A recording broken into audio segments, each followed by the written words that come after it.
Halo. Ngomong dong. Konten dari Storymaker. Kita mau berbicara nih, ini masih ada hubungannya dengan apa yang terjadi dan apa yang sering dialami oleh anak-anak muda. Yaitu apa sih sebenarnya? Ketika anak muda mulai suka dengan lawan jenis, terus akhirnya memutuskan untuk PDKT itu, memutuskan untuk mendekati. Tapi biasanya ada orang-orang tuh yang merasa minder banget untuk PDKT, terus ada merasa takut, kayak tidak berani, terus kayak nggak punya mental untuk PDKT, terus merasa kayaknya bukan level aku deh, kayaknya dia lebih hype banget daripada gua gitu. Terus dia itu kayaknya, kita tuh beda kasta, dia kayaknya cakep banget, dia cantik banget, dia ganteng banget kayak.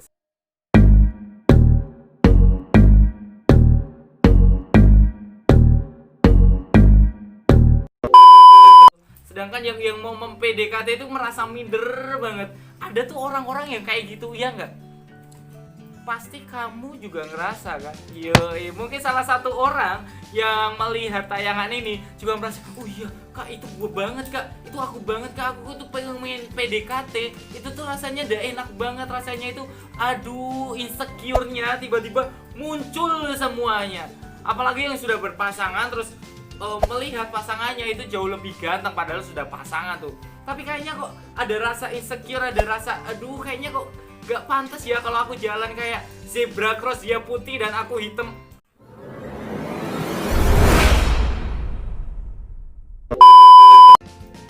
Aku hitam. Oke, dia kayaknya fashionable sedangkan aku gembel.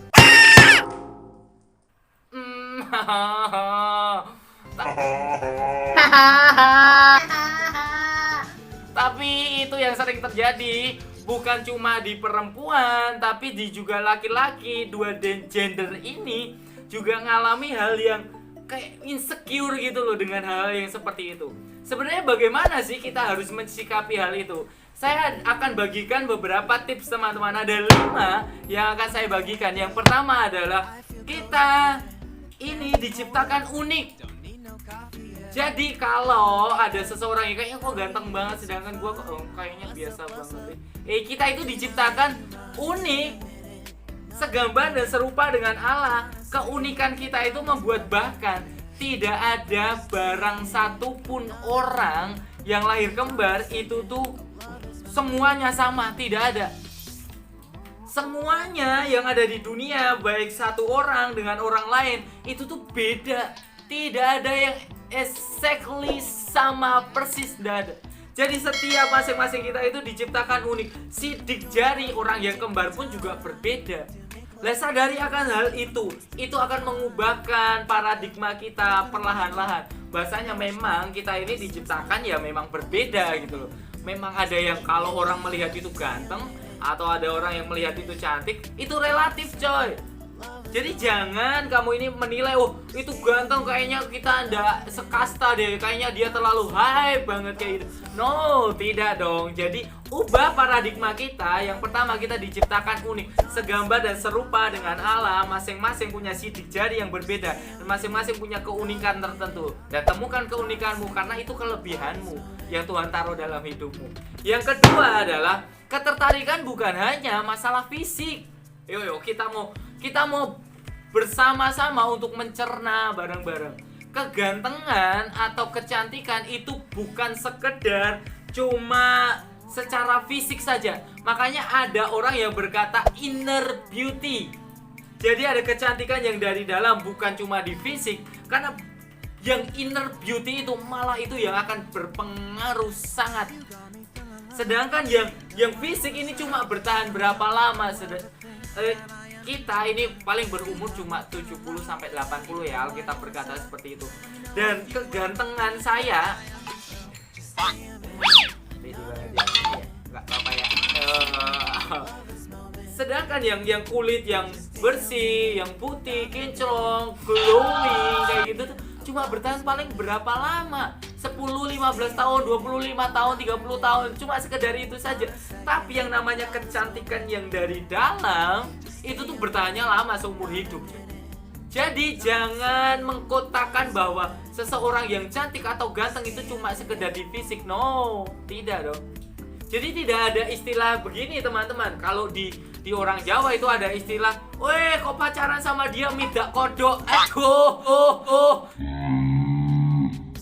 Kalian tahu nggak ya midak kodok? Kayaknya itu kayak ada kejenjangan sosial antara fisik muka dengan muka gitu loh. Antara kulit dengan kulit, antara rambut dengan rambut. Dia yang sangat kayaknya sangat bidadari, malaikat, sedangkan orang yang pasangannya satunya kayaknya di darat tapi dia nyusul di darat gitu loh, kayak gapnya besar banget gitu loh. Nah, kita harus mengubah paradigma kita bahwasanya itu bukan masalah di fisik teman-teman. No, tidak. Tapi kita harus ubah itu bahwasanya bukan tergantung dari fisik, tapi yang di dalam itu yang sangat berpengaruh sekali. Jadi jangan minder dengan hal ini, jangan merasa kayaknya gagal mental dulu sebelum berjuang kayak gitu. Terus yang ketiga adalah abaikan komentar dari orang lain. Banyak sekali nanti ketika teman-teman itu mulai istilahnya kayak PDKT dan sebagainya, mulai ada omongan dari orang lain, "Aduh, kamu ini nggak pantas, dia ini terlalu hype, dia ini terlalu populer banget, dia ini terlalu ke Koreanan begitu, sedangkan kamu terlalu kampungan begitu." Jadi teman-teman, dengan omongan yang seperti itu harus diabaikan.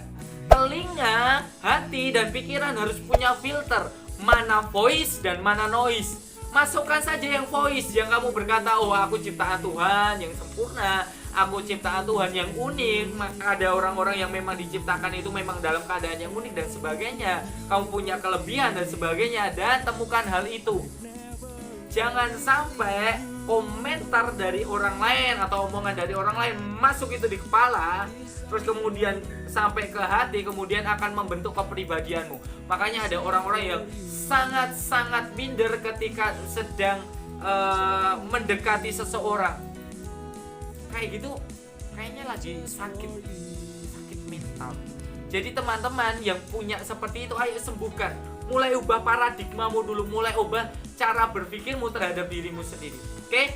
Sekarang yang keempat adalah fokus pada kelebihanmu. So, tidak ada manusia di dunia ini yang diciptakan dalam setiap kelemahannya semua.